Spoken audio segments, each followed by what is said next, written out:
Hi, good morning everyone. Let's get started with the next topic, which is on table buffering in SAP. Okay, so basically SAP uses several buffers that are local to the application server and hold primarily runtime data.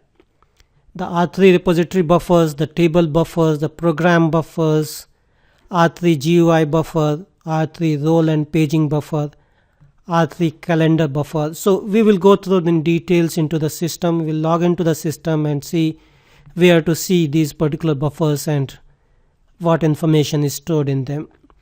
Okay, here in this particular pictorial diagram, here you can see that this is a user which is using GUI to connect to app server 1, and this user is trying to connect to app server B. Okay, this has the R3 buffers. This also has its own R3 buffer. Okay, this is a communication system, and here you can see that at this layer we have database management system. This is DBMS process. This is the database cache, and this is your database. Okay, so let's go to the next slide where we are showing the details. Say for example, by specifying that a table is to be buffered, you can reduce database accesses and thus improve performance. So that is the main objective. So you need to take note that when you do buffering, when you buffer a table, you are not going to database to access that. So eventually means once it is buffered, everything will be given from the buffer, so it reduces the IO which is taking place. So that is pretty important, size of the table buffer. Okay, so why we use table buffers in R3? The difference in the time required for local R3 buffer access and that required for database access is significant and affects database server load, dispatch time for R3 dialog steps. Okay, so here you can see in this particular slide, here you can see that in case if we are getting the data from the table buffer, you are taking about 0.2 to about 6 millisecond. But if you are going to the database to get those records, you are taking about 8 to 600 millisecond. So here you can see the drastic difference when you get the record from the buffer over you get the record from the database. So that is the key difference that need to take note, and that is the one reason why we use table buffers in R3. Okay, table buffer types. Basically there are three types of table buffering. One is the full buffering, that is 100% of a table's content is loaded into the buffer on the first access to any data from the table. Okay, so that is the first type, that is everything is buffered whenever the first access to any data from the table happens. Next is generic buffering, that is 2 key fields are buffered. So generic buffering, basically a number of generic key fields you can specify, say first or n number of key fields is specified and only those key fields are buffered. A typical case of generic buffering is client dependent buffering, where the client name is the key field. If you specify resident buffering for a client dependent table, the ABAP dictionary automatically uses generic buffering with one key field, that is single record buffering. So all three table buffering types can be seen as special variants of generic buffering. For full buffering, n is 0. For generic buffering, n is less than between all key fields, between 0 to all key fields, and for single record buffering, n is equal to all key fields. So that is about the table buffering types. Then buffer synchronization. So two things happen when a buffer table is updated. Okay, so you need to take note that whenever any update is happening to this particular table, okay, so this data, if it is given from the table buffer, it will be outdated. Okay, so the update is executed on the database table. The buffer of the local R3 instance on application server A is either updated or the contents are marked as invalid and reloaded on the next access. So this is the key thing. Basically, whenever any update is happening for this table which is already buffered, So what will happen is that this database, either it will mark this content as invalid, and whenever the next write happens, or whenever someone requested something else to read it, it will be given from this particular given from the database, thereby updating this buffer. Okay, then next is this example. Basically what we are showing here is we are showing a landscape consisting of more than one instance. Okay, so here you can see the two, one is app server A and another is app server B. The buffer of the non-local R3 instance is not updated immediately. Okay, so this is buffer is not up to date because we are accessing local buffer. This is up to date. The updating statement is executed by the R3 database interface dbif, which inserts a record into the table ddlog indicating the change to, for example, table T001. There are two profile parameters, basically the buffer mode rdisp/buffer mode, and possible values for this parameter are send off, send exec, auto, used for central system. Okay, for distributed system, you have rdisp/buffer time. Okay, so let's go to the next slide, where basically you have buffer synchronization occurring every 1 to 2 minutes. Local buffer is up to date, buffer is invalidated. So granularity of invalidation: fully buffered tables, any changes invalidate the entire table. Generic buffer tables, changes in work area mode invalidate data with the same generic key field. Single record buffer table, changes in work area mode invalidates one buffered record. Okay, so setting the buffering for a table. How do we set it up? We can go to the transaction called SE13 and set up the buffering. You can say whether it should have no buffering, full buffering, generic buffering, or single record buffering. Okay, there are some ways where you can bypass the buffering. Basically, you can use this syntax just to bypass the buffering. You can use any of the syntax: select bypassing buffer, select for update, select distinct, select clause contains is null. So basically these are the different ways you can bypass the buffer. Okay, so bypassing partial buffering, it's an example, just you can go through it. Okay, now buffering strategy, that is technical criteria. You can buffer R3 tables that are relatively small, normally less than 1 MB. Okay, infrequently changed, for example, changes is less than 1% of read. Not immediately required to be consistent in all applications, server buffer, and accessed by primary key. Note, only buffer tables greater than 10 MB in special cases. Buffers searched by secondary index are not possible. When buffering new table, ensure that the table buffers are large enough. Okay. Then for the application, so here we saw the technical criteria, now application criteria. Main thing is transaction data is never buffered.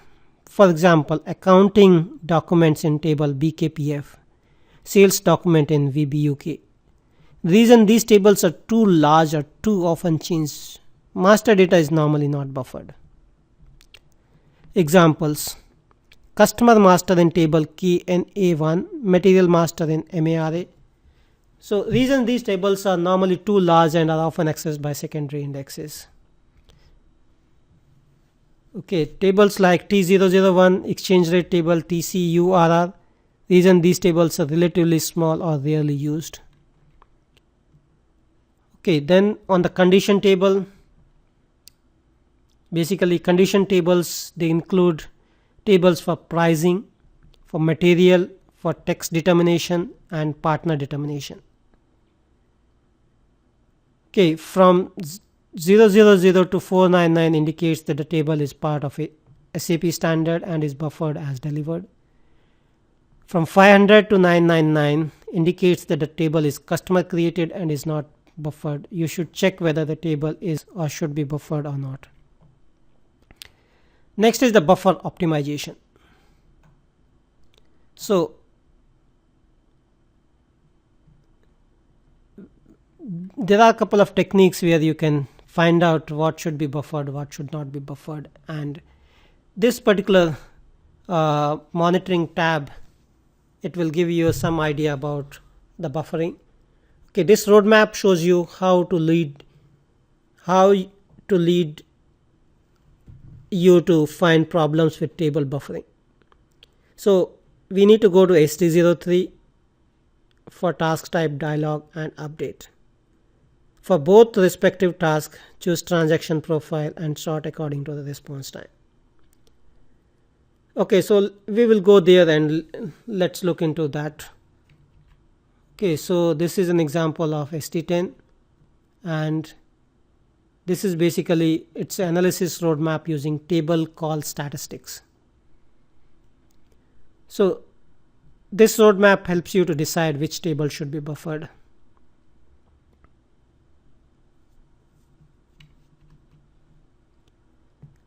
Then monitoring table buffering. To detect incorrectly buffered tables, we use transaction ST10, or we can use the SQL trace, that is ST05. To determine the rate of table change, basically look at field changes, ask the developer or user. To determine table size, for tables which are already buffered, see table called statistics. For tables which are not buffered, use analysis of table according to index DB05. Okay, so let's go to these systems. Okay, so let me take you to one of the system and show you these fields. Okay, so let's connect to say ST03. Okay, in ST03 the system is getting into ST03. Give us a few seconds. Okay, basically this is the upgrade is running in this system, so we are getting this, that you cannot perform any other activity. Okay, so let's go to the another system.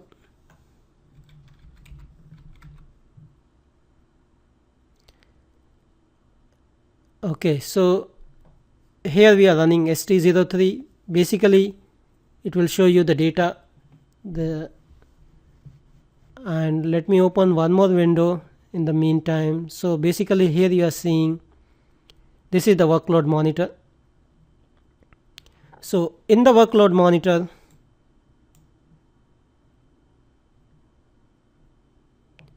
you can see this is the view of workload monitor that I wanted to show you guys. Okay, so let's go to the next one, which is detailed analysis. Okay, so here this will give you an idea about the usage. Say for example BI workload, depending on the type, collector and performance DB. Okay, then you have, if I expand this, you will see performance database. Okay, monitor database, workload database. So these are the different things which is captured. Okay, so let me double click on this particular workload.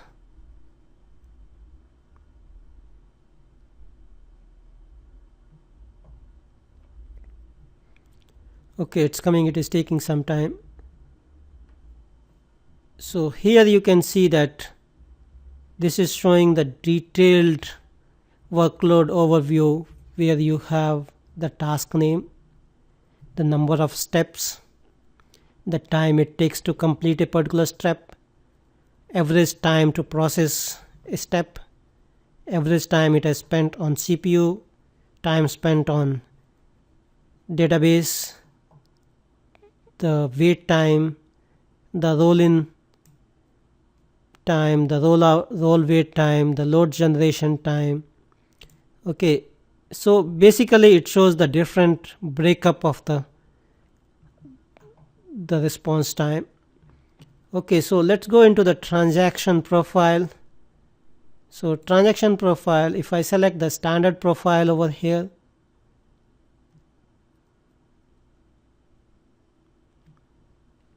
standard profile, what you are seeing is you are seeing the different times. This is basically the database part.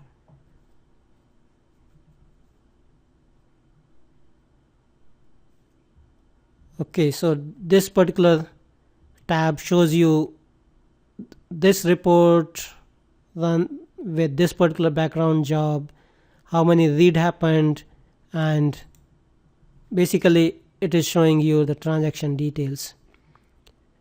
Okay, so next thing is, let's see, we have seen this. Let's review the workload overview.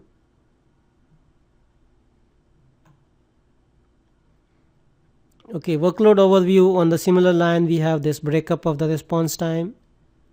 We can go to the database. Okay, so here you have one tab for database, that is the DB access. Okay, then we have role information. Then we have basically the parts of the response time, and the total, all the data is captured here.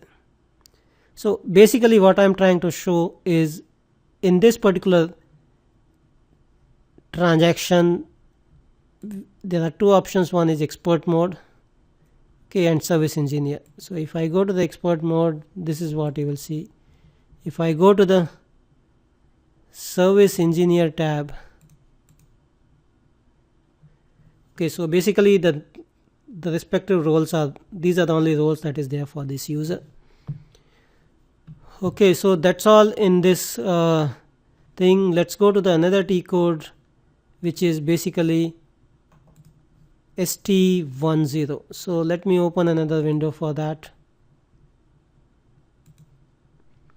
Say for example, if I want to go to ST10 from here, I need to type /n ST10. Okay, and just press enter. Okay, now here in this is showing the table call statistics. Okay, so it will show you the statistics of all tables, not buffer table, single key buffer table, generic key buffer table. Okay, so not buffer table, basically we want to see which tables are not buffer. So just click on show statistics, and it will show you the table list which is not buffered.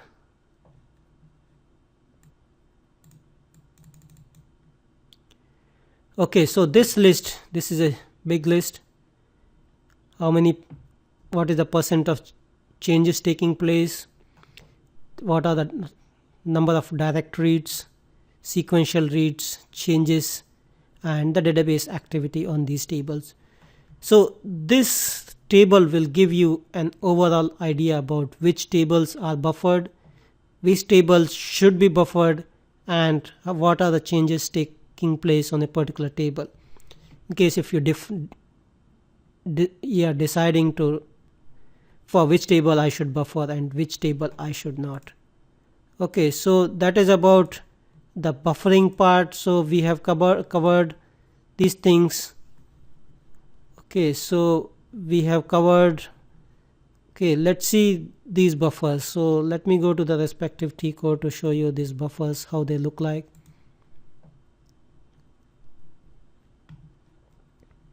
Okay, so here we have seen these things. Okay, to go back we can just press this back arrow. Okay, now let me go to this particular T code. Basically I just want to go to this T code, which is ST02. It's taking some time for refreshing. So I just want to show you the different buffers which are available. Say name buffer, PXA buffer, CUA buffer, name tab buffer. Okay, so let's go through them in detail.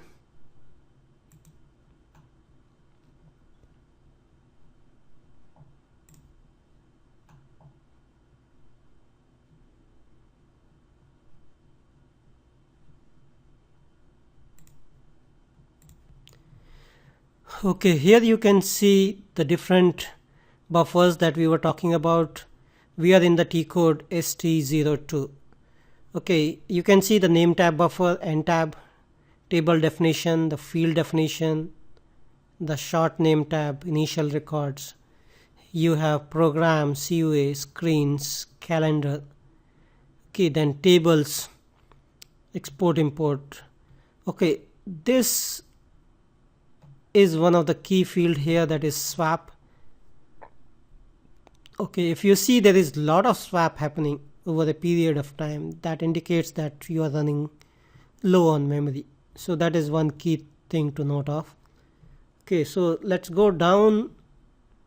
You can see the role area. Okay, you can see the role area, the extended memory, the heap memory. Okay, then call statistics, select, insert, how many select and insert and update operations are taking place. Okay, so it is giving you an overview about the buffers, the memory, the call statistics.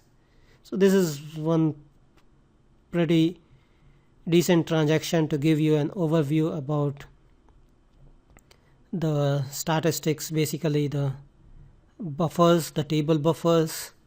Okay, in case if you want to see the detailed analysis value, just click on this tab, which will show you the detailed analysis value. You can click on, say, table definitions. Okay, so table buffers, these are the types that we just saw. Okay, other buffers, we can go to the other buffers as well. Memory utilization is seen here. So if I just click on, say, table definition or generic key, tables which are buffered on the generic key. Okay, so you can see that these are the tables which are buffered on the generic key. Okay, that's all actually I wanted to cover in this particular session. Thank you for joining and have a nice day.